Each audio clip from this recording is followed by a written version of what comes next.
Hola y bienvenidos a una conversación más aquí en la serie Perspectivas. Hoy vamos a hablar un poco de historia, memoria e identidad. Hace 160 años, exactamente en el mes de mayo de 1863, en los Estados Unidos, ocurrió la organización oficial de la Iglesia Adventista del Séptimo Día. El 20 de mayo de 1863, un grupo de 21 adventistas del centro-este y noreste de los Estados Unidos se reunió en Battle Creek, Michigan, con la intención de organizar una asociación general. Vamos a entender un poco más de lo que fue este comienzo, es decir, la historia y lo que representa lo que sucedió allá en el siglo XIX para los adventistas en la actualidad en términos de identidad y memoria para el avance y desarrollo como organización. Nuestro entrevistado es el pastor Alberto Tim, director asociado del Instituto de Investigaciones Bíblicas de la Iglesia Adventista del Séptimo Día, graduado en teología y con maestría y doctorado en religión.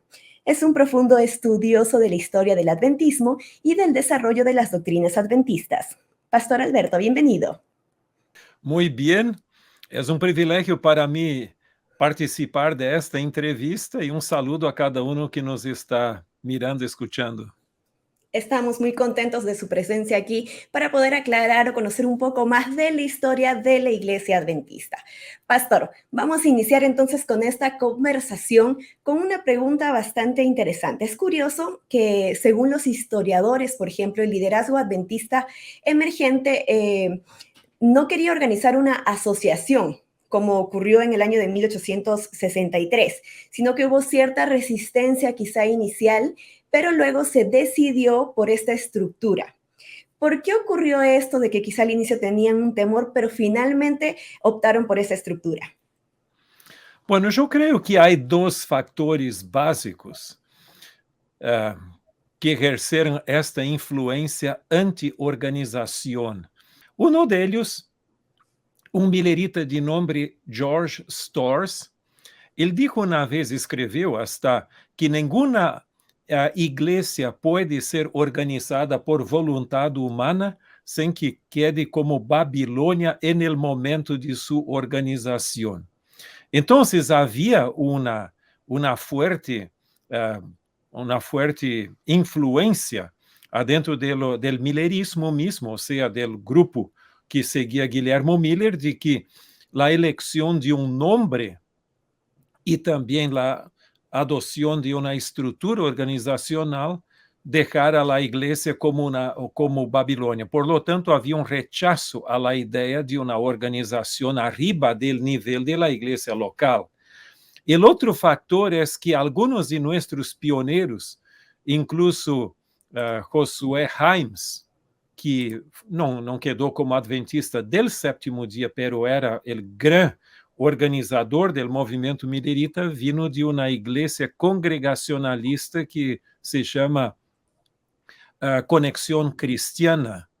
Assim também José Bates, Jaime White, e estas igrejas, ou seja, a Conexão Cristiana, não aceitava uma estrutura organizacional. Então, quedou como se fosse uma herência destes grupos congregacionalistas.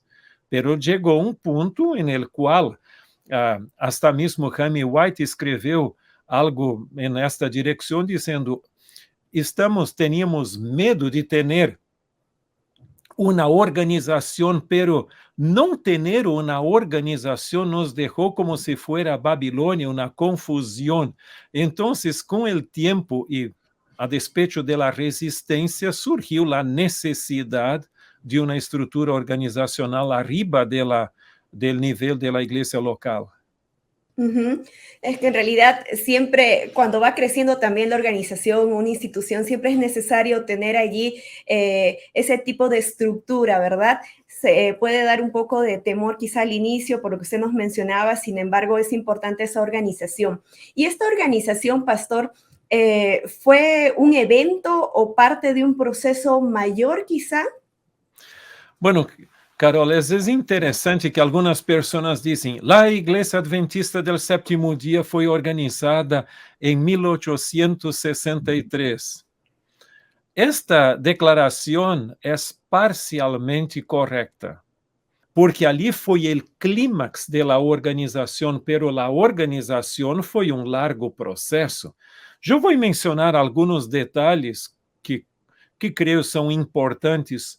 Depois do grande chasco de 1844, grupos de estudo da Bíblia surgiram em diferentes regiões de Estados Unidos, especialmente no nordeste de Estados Unidos. Por exemplo, em Port Gibson, Nova York, havia um grupo de estudo do santuário.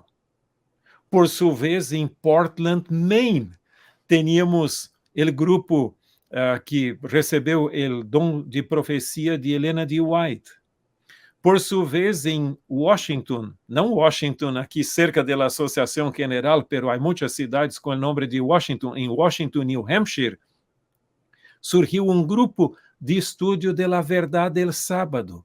E então, José Bates, que era uma pessoa que tinha uma característica muito sistemática, ele visitou a um grupo, ao outro, assim, e foi o catalisador, aquela pessoa que traje junto o mensagem adventista, que, em outras palavras, foi o fator de integração da verdade. Pero então surgiram os primeiros líderes adentro de los adventistas observadores del sábado. E ali estava José Bates, que era o mais anciano, tu tenias Jaime White, Helena G. White, e então eles começaram a publicar suas ideias. E este material era publicado em las revistas de ex-mileritas, pero à medida que nosso mensagem quedou cada vez mais clarito, as portas destes periódicos mileritas cerraram, e então tiveram que começar suas próprias publicações. Em 1848 ocorreram o que eu chamo de las conferências bíblicas de los observadores del sábado. E estas reuniões ajudaram a la propagação del mensaje adventista. Pero à medida que foi crescendo a organização, foi crescendo o número de adventistas, surgiu também a necessidade de uma organização. E um ponto que a mim me gusta plantear é que a década de 1850, a década de 1850 foi a década da estruturação, da organização das igrejas locais. Por sua vez, o início da década de 1860 foi o início da organização, da estrutura, ou seja, da organização estrutural da igreja para integrar as igrejas locais. Então, só a título de exemplo, em termos de igreja local, a igreja de Washington, New Hampshire, que eu mencionei, em 1851, eligiu uma comissão de 7 pessoas para atender a las necessidades de los pobres. 1853, a la primeira alusão à eleição de diáconos em uma igreja local. El ano seguinte, 1854, os primeiros ancianos. 1859, os primeiros tesoureiros de igrejas locais. E em 1860 foi organizada a Igreja de Parkville del Segundo Advento, porque todavia não tinha um nome.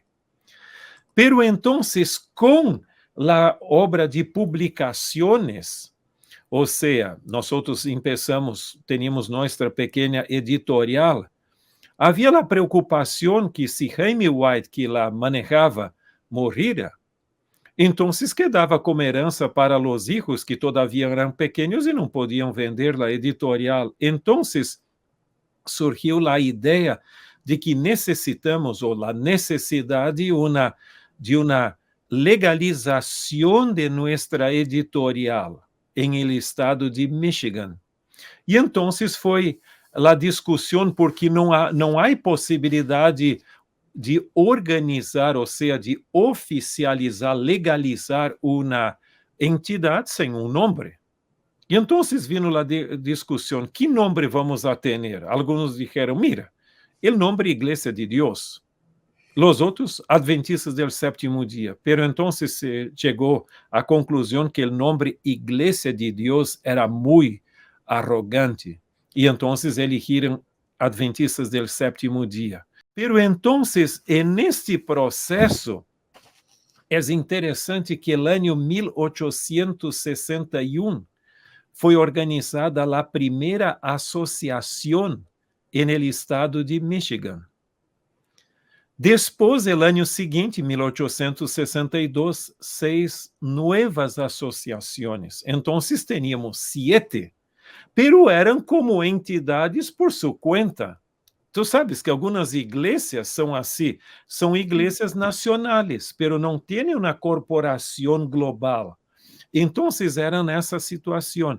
E então, em maio, del 22 a 23 de maio de 1863, em Michigan, os delegados destas associações que já existiam se reuniram para formar uma associação general de los adventistas del sétimo dia para integrar a igreja, não como fragmentos aqui e ali, pero para integrar a igreja como todo, para manter sua unidade.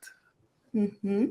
Interesante, pastor, porque eso quiere decir que también se iban proyectando un poco al crecimiento que iba a tener la iglesia, porque definitivamente trabajar a nivel de un país, a nivel local, es distinto a intentar ver la organización a nivel mundial, y ya se iba justamente proyectando hacia eso, al crecimiento de la iglesia, que iba a llegar a otros países, a más lugares del mundo, y la necesidad de que ellos conozcan también cómo ir creciendo o desarrollando la institución, la organización en sus países. Muy interesante conocerlo. Naquele entonces, nossa presença era solo em Estados Unidos e um pouco em Canadá. Entonces, pero já foi praticamente uma antecipação do que depois se necessitava com presença adventista casi em todo o mundo. Que era la misión, ¿verdad? Sí, Siempre ha sido sí. la misión de la iglesia justamente el poder llegar a todos los rincones del mundo con el mensaje de esperanza, entonces era necesario realmente esa organización, y qué bueno que también un poco desde el inicio, se puede decir, ¿no? Ya empezaron a trabajar en eso, en ver cómo poder organizar para llegar a todos los países del mundo. Pastor, ¿cuál es el legado? ¿Qué el legado deja en todo caso la historia de la organización de la Iglesia Adventista del Séptimo Día a nivel, ya en todo caso hablando, a nivel de la sociedad mundial en general? Bueno, eu creio que o legado que a igreja ha dejado, ou seja, a contribuição da igreja dentro do cenário, há uma realidade. Eu creio que todos os cristianos têm alguma verdade bíblica. Agora, há uma realidade que hoje muitas pessoas estão dispostas a aceitar a Jesus como meu Salvador, meu amigo, pero não como Senhor, porque Senhor, então eu tenho que ter um cambio em minha vida. Además disto, muitas pessoas hoje estão muito fascinadas com o reavivamento, pero não querem uma reforma de vida. Então, os adventistas del sétimo dia creem que não têm um compromisso solo com a persona de Cristo como nosso Salvador e Senhor, pero também com suas enseñanças. Seria algo, e eu costumo dizer, como se eu lhe dijera: mira, a mim me encanta muito, eu amo muito minha senhora, pero não me gustam suas ideias. Isso seria um chiste, uma broma. A mesma coisa é isto. Eu creio que o legado que os adventistas têm é um compromisso não só com a persona de Cristo, pero com sua palavra, com as enseñanças da Bíblia. E estas enseñanças vêm em duas direções. Uma delas é a doutrina bíblica, ou seja, a teoria da religião. E a outra é a prática da religião, ou seja, o estilo de vida. Estilo de vida não é só saúde, é toda a dimensão prática disso. E te acuerdas que Jesus mesmo disse que nós somos a luz do mundo.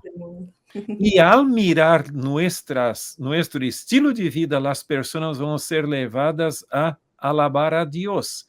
Es eso que habla el Sermón del Monte. Entonces, nosotros tenemos esto. Y, por ejemplo, déjame, Carol, solo ejemplificar un poquito.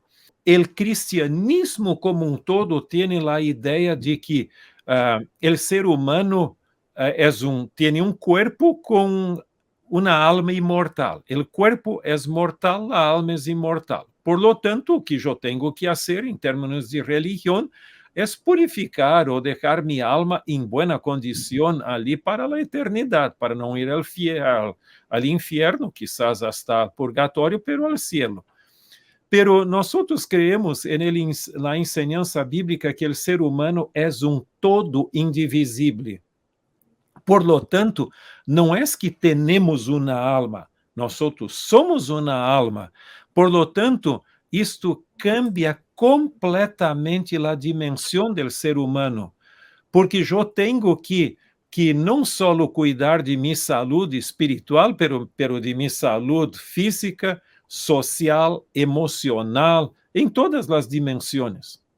Então, quando tu lês uma cita de Helena de White que diz que há muita religião, mais religião do que nós reconhecemos em pan bien hecho, alguns dizem, caramba, isso é uma tonteria, porque, em realidade, a religião é ir à la missa, ou ao culto, à la igreja, pero não tem a ver com minha alimentação.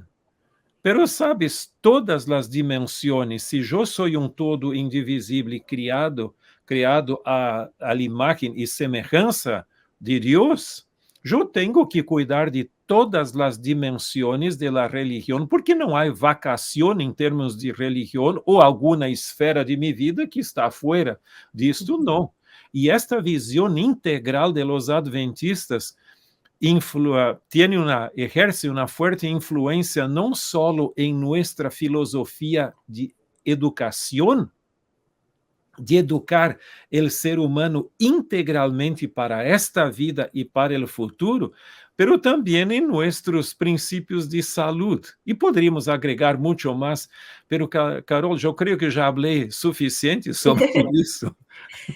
Fue bastante claro para ayudarnos a entender justamente como usted estaba mencionando, como un ejemplo, ¿verdad? Que es un conjunto de características, no hablamos solamente en un ámbito, sino en todos los ámbitos en los que como cristianos, como adventistas, debemos intentar desarrollarnos para ser un ejemplo de cierta forma, ¿no? Quizá no lleguemos a alcanzar al ejemplo que Jesús nos dejó mientras estuvo en la tierra, pero definitivamente lo más cercano que podamos llegar para que las personas puedan ver eso y también animarse a adoptar esas características, ¿no? El ejemplo siempre enseña más que las palabras, entonces es importante lo que usted nos mencionaba, pastor, referente a ese conjunto de características que abarca todos los ámbitos, no solamente el espiritual, ¿no? E aí ponto interessante, tu hablaste de uma coisa que a mim me gostou, o exemplo de Jesus, por supuesto, não vamos chegar à perfeição de Jesus, pero podemos crescer. E o texto bíblico, os evangelhos dizem que Jesus crescia em estatura, ou seja, sua dimensão física, também em graça para com Deus e o ser humano. Então, tu vas ver ali não só a dimensão física, espiritual e social hasta. Então, Jesus é nosso exemplo de crescimento integral. E agora ponto que me gostaria de aclarar. Os adventistas não se consideram melhores do que os demais. E se alguém lo hace, está negando o adventismo.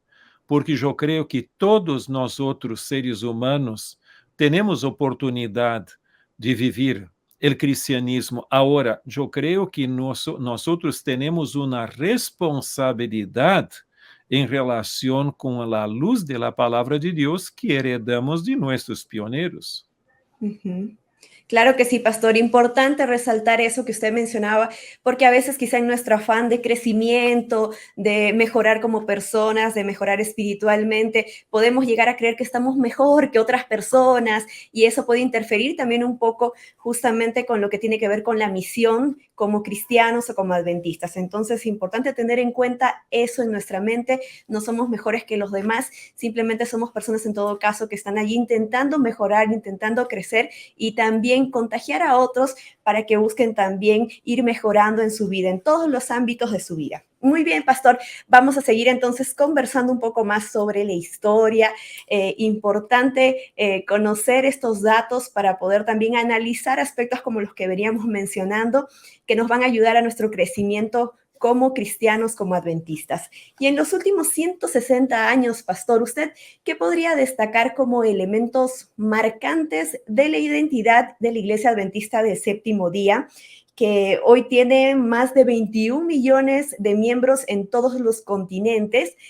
¿Cuáles son los elementos que hacen a la Iglesia ser lo que es? Bueno, em primeiro lugar, eu creio que a igreja está fundamentada en la palabra de Dios. Entonces, había una discusión, hay una discusión larga si es la iglesia que generó la palabra o sea, la Biblia o la Biblia generó la iglesia. Y nosotros tenemos convicción de que la iglesia vino de la palabra de Dios, porque la palabra de Dios no depende de la iglesia en sí. Entonces, nosotros creemos que nuestro gran legado es nuestro compromisso com a palavra de Deus. A largo de nossa história, tivemos desafios em muitas direções, pero sempre a igreja estuvo intentando buscar, aún em las crises, volver a la palavra e encontrar respostas nesta direção. Agora, como estamos tratando da estrutura organizacional da igreja, a pergunta que quizás poderia dizer, e nós outros todavia necessitamos desta estrutura organizacional? Eu creio que sim, por uma realidade. O ser humano, por sua natureza, ele é egocêntrico, egoísta, e a organização não é algo natural do ser humano, necessita de uma estrutura que lo genere. Vamos a suponer, alguns dizem, Carol, que a melhor forma de valorar algo é negar a coisa. Por exemplo, vamos a suponer, se a mim não me gusta muito meus padres, sim, pero e o que seria se eu não tivesse padres? Eu não existiria para começar. Então, cuide com isso. O que seria da igreja sem uma estrutura organizacional? Mira, volveríamos à la desgraça que era antes de ter uma estrutura organizacional, porque não haviam credenciais para os ministros. Ou seja, não havia reconhecimento de quem era um ministro adventista e quem era simplesmente uma pessoa que, um predicador por sua conta. Também as propriedades da igreja, muitas vezes os hermanos hacían esforço para construir uma pequena capilla, uma iglesita, e então, em la propriedade de uma pessoa, porque não havia uma estrutura que mantinha as propriedades da igreja, depois de lista a igreja, o hermano saía da igreja e dizia graças por el regalo e se quedava com a igreja e os hermanos quedavam sem templo. Então, además disso, haviam outros problemas, como, por exemplo, a apostasia. El tipo saía da igreja, começava a ensinar tonteria, pero não havia como borrá-lo del livro de registro de membros. E mira, e há ponto. Naquele entonces, em 1863, quando foi estabelecida a organização da igreja, a Associação General, tínhamos 3.500 membros. Se naquele entonces já era um desafio viver sem uma estrutura organizacional, que me dizes hoje que temos mais de 21 milhões de membros em todo o mundo, com diferentes culturas e tudo? Então, a estrutura organizacional existe com um doble propósito. Poderia falar muito mais, pero em forma simples. Es para mantener la unidad de la fe, o sea, la sana doctrina, como dice el apóstol Pablo, y facilitar el cumplimiento de la misión. Entonces, estas dos cosas. E não se olvidem de uma coisa, nós só temos um compromisso com o cumprimento da missão por el mensaje que temos. Se não tivermos um mensaje, não há o que predicar. Que vou a predicar se não tenho um mensaje?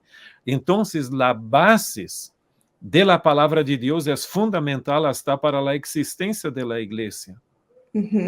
Muy bien, pastor. Muchas gracias por estar ayudándonos a entender un poco más sobre la historia de la iglesia, cómo esto también influye en la actualidad, porque es importante tener en cuenta esta organización, la estructura que tiene la iglesia. Y vamos a ir finalizando porque ya estamos también contra el tiempo. Pero vamos a hacerlo con una última pregunta, pastor. ¿Por qué es importante mantener esa historia de la iglesia siempre viva? Por ejemplo, mirando los desafíos que hubieron en el pasado, que tuvieron que enfrentar los pioneros, pero siempre con el enfoque en la misión de la iglesia en los tiempos actuales. Santayana, um famoso filósofo, dizia que aqueles que se olvidam da história ou ignoram a história vão a ser tentados a cometer os mesmos errores do passado. Então, nós necessitamos isto. E a mim me encanta muito um pensamento que dizem que vem de Albert Einstein. Não estou seguro, não fui a uma fonte primária que lo confirme, pero é muito importante que diz que nós temos que aprender do passado, viver o presente e não viver no passado. Estamos em um mundo real hoje, viver o presente e então ter esperança para o futuro. Então, o ser humano mais equilibrado é aquele que tem esta triple dimensão. Ele aprende do passado, como, por exemplo, o apóstolo Pablo habla em 1 Coríntios 10, que as coisas que foram registradas em seus escritos foram para nossa amonestação. Então, qual é a importância do passado? O passado é importante, ou seja, o conhecimento histórico, para evitar os errores do passado e imitar os buenos exemplos. E esta dimensão do passado, uma geração que não tem passado, não tem história, é uma geração que não tem raízes. Hasta alguns revolucionários dizem que a melhor forma de conquistar um pueblo é borrar sua história e reescrevê-la de nossa perspectiva. Isso não pode ocorrer com nós outros. Então, o conhecimento histórico é fundamental e temos que valorar este legado de fé que recebemos das gerações passadas. Tu sabes que para nós outros recebemos uma igreja lista, que nós outros não pagamos um preço por ela. Agora, a dedicação de los pioneiros é algo que deveria motivar. Os tempos cambiaram, pero o espírito de compromisso e dedicação, de sacrifício por uma causa, tem que ser mantenido por nuestra generación también.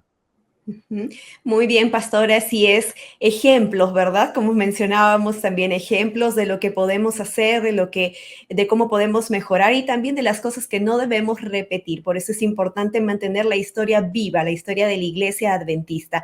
Muy bien, pastor, muchas gracias por acompañarnos en esta conversación.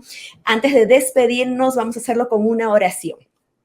Si usted nos puede guiar en la oración, pastor. Sí, con gusto.